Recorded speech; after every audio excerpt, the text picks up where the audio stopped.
Hello, welcome back. Thank you for joining me today. Let's have one of those foundational discussions again about the thought system of A Course in Miracles. And this is of great value to anyone that's interested in this material. So, if you're new, perhaps this is the first time or you've watched a couple of these videos, welcome. If you've watched several hundred of them, again, welcome. They're for everybody.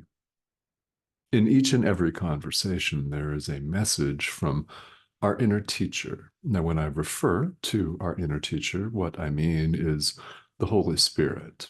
Now, you may call this teacher whatever you wish. You may use whatever pronoun you wish.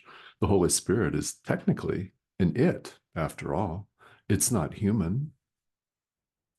And while the Course uses the masculine pronouns he and him, you're welcome to call your inner teacher whatever you like. Why is that the case? It doesn't matter what you call anything. A name is simply a label that we place on things, like our own name, a collection of sounds. It's not the thing that it stands for, right? A collection of sounds is not the thing that it stands for. It's simply a label, a symbol. So when I talk about our inner teacher, call it what you will. In fact, if you find that you prefer to call it by many names, that's fine.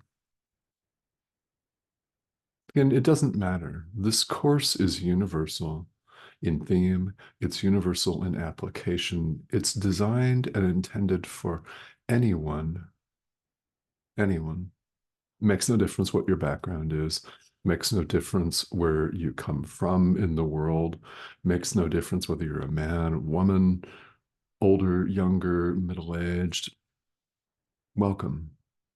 You're meant to be here, and there's a message from your inner teacher for you. And in fact, should you tune in to the entire conversation, there will probably be more than one. That's almost always a good bet. Because wherever we appear to find ourselves, we're there for a reason. That's true, isn't it? I mean, we're here for a reason. So, this fundamental tenet of A Course in Miracles involves a couple of terms, form and content. And the Course draws a distinction for us, for our learning purposes, between form and content. Form, when the Course talks about form, is the world that we appear to see and the world that we appear to inhabit. So, spinning ball of rock that we call planet Earth, populated by 8 billion plus of these little units that we refer to as human beings, bodies, other bodies, and animals and fish and insects and every other life form that appears here on this circling, wobbling ball of rock with a molten core that we take to be our home. That's the world of form. It's the lives that we lead, our jobs, our bank accounts, whether they're great or non-existent, or sometimes one and then the other. Just like our emotions in life, up, down, up, down, up, down. Yeah. It's the world as we look out. We appear to look out from ourselves because we take the body to be ourselves, and it's what we appear to see. So it's where we appear to find ourselves, the world of form, of bodies, of things supposedly out there. The world of content, the whole idea of content, on the other hand, is what really matters. It's inside. Content is the heart of things, the essence of things, the point. We invite each other, we invite ourselves, we invite other people to get right to the point in the world. Well, content is the heart of the matter. It's the essence.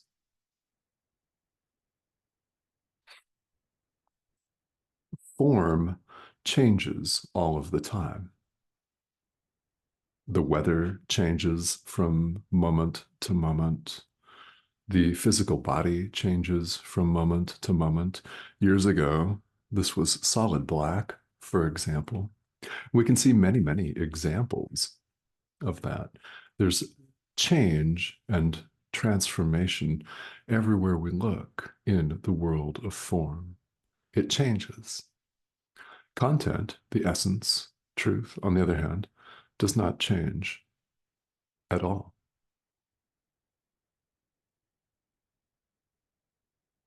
Truth is true.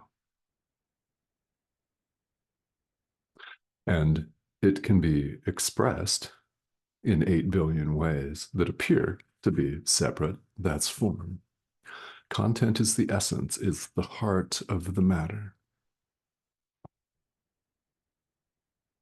So when this course insists that it's a course in mind training, yeah, it is. That's where we're invited to place our attention on the heart of the matter, on the essence, on content,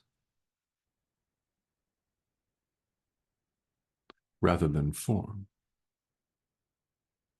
So, in the example that we've been talking about of special relationships, we seek for love and hatred out there on the level of form, and we enact many different rituals for that, both in special love and special hatred. We seek for love and the meaning of love out there in another person, in a contractual obligation. Yeah. We seek for the meaning of love in someone else. We're looking for love, for truth, for peace of mind outside ourselves.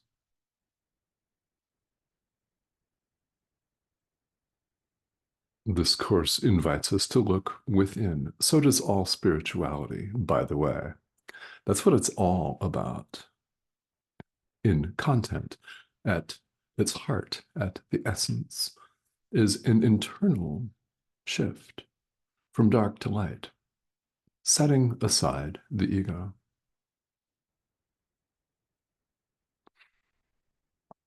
That's where we're invited to turn. In fact, we don't look for love out there because, well, stick around this course long enough and you'll soon hear, and then you'll soon, I hope, discover for yourself that there is nothing out there. There is nothing outside you.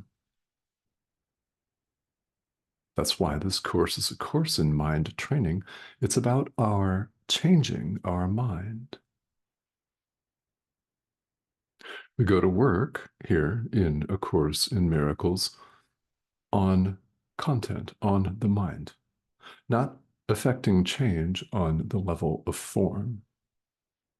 That is not the point of A Course in Miracles, to effect change on the level of form in the world supposedly out there.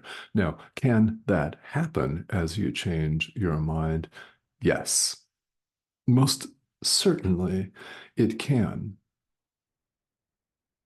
How is this? When you show up more loving, you attract people.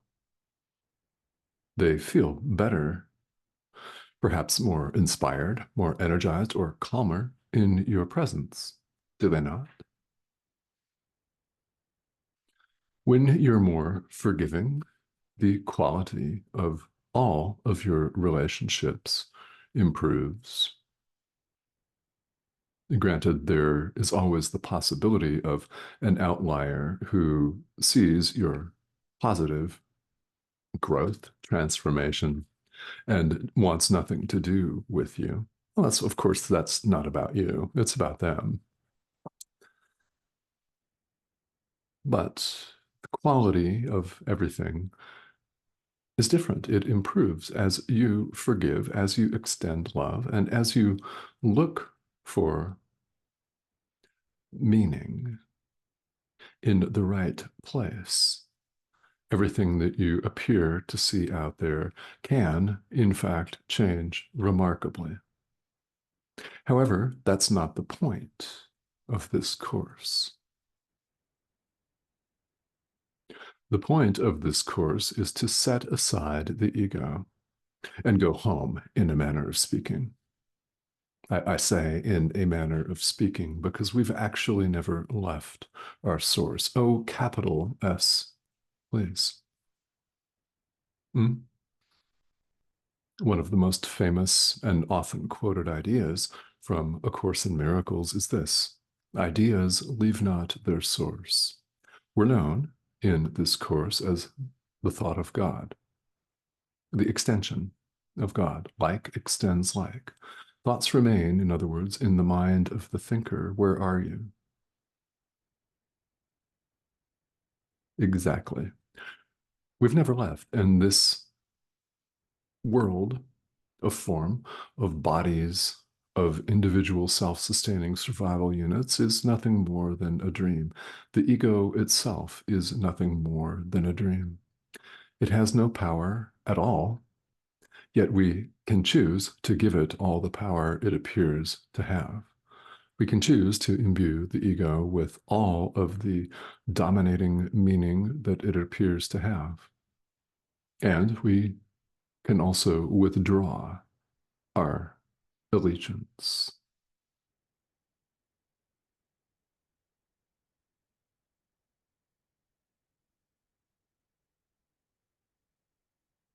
We could certainly choose to do just that.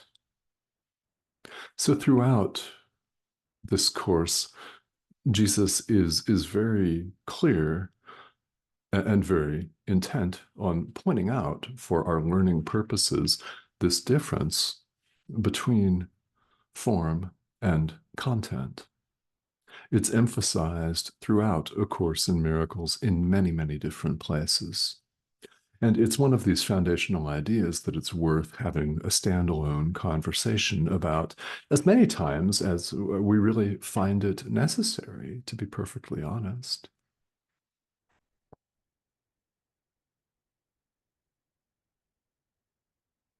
Another way of putting this is let's all focus on what really matters and not worry about the outside world.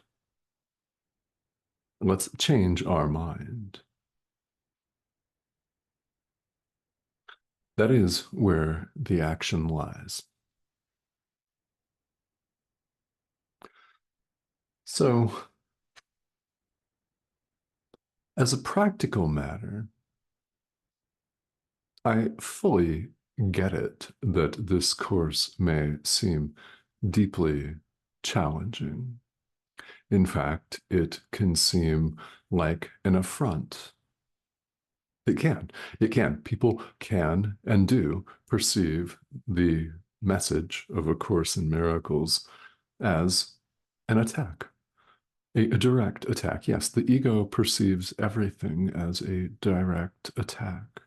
It is confused, it is afraid, and happily, it is nothing. We do not have to listen to it.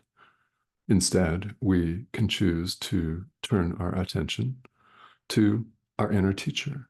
Our relationship with the Holy Spirit is of paramount importance in studying and practicing this course because it directs us. If we allow our inner teacher to guide us, we will be led. And every day we choose to allow ourselves to be led along the path as far as we're willing and we find ourselves able to go that day. And then we get up tomorrow and we do it again. There's really nothing else to it than that. It's quite a common belief and statement that this course is inordinately complicated. Well, it's not. And in offering this series of videos to you, my aim is to inspire you to put it into practice because, as with all spirituality, it is really about experience. That's where we learn the best. Yes, it's important to have some kind of an understanding with the thinking mind.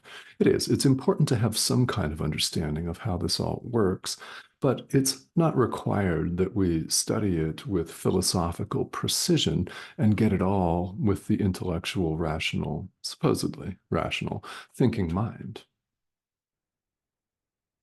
What's more important by far is our practical application. It's in putting this course into practice. It's a self-study curriculum.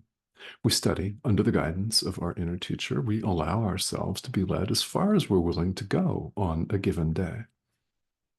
And if it's not very far, no problem. We rinse, repeat, we do it all again the next day. And over time, you may find that many things happen. The quality of your relationships, like my marriage, improves a lot. Can happen. People respond to you differently. And things, here's a good gauge, things that once bothered you in the past may occur now after some time with practice. Those same things can occur and not bother you at all. Whereas once you would have lost your mind. That's always a helpful gauge. It is experiential proof that this is working. We're invited to keep at it because the rewards are far greater than any short-term pain.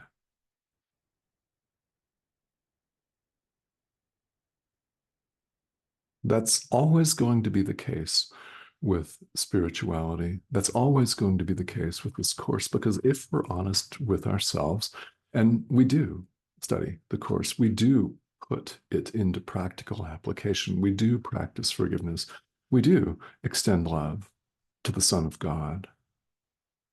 We do listen to the guidance of our inner teacher. When we do this, we begin to have a vastly different experience. If you're an experienced student of this course, perhaps you can attest to this, that you see things differently now as compared to when you began. And if you're not a course student, think of what you have done and practiced in this lifetime as far as spirituality goes. Where were you when you began the practice, whatever it is or was? And where did you end up? What kind of change did you see?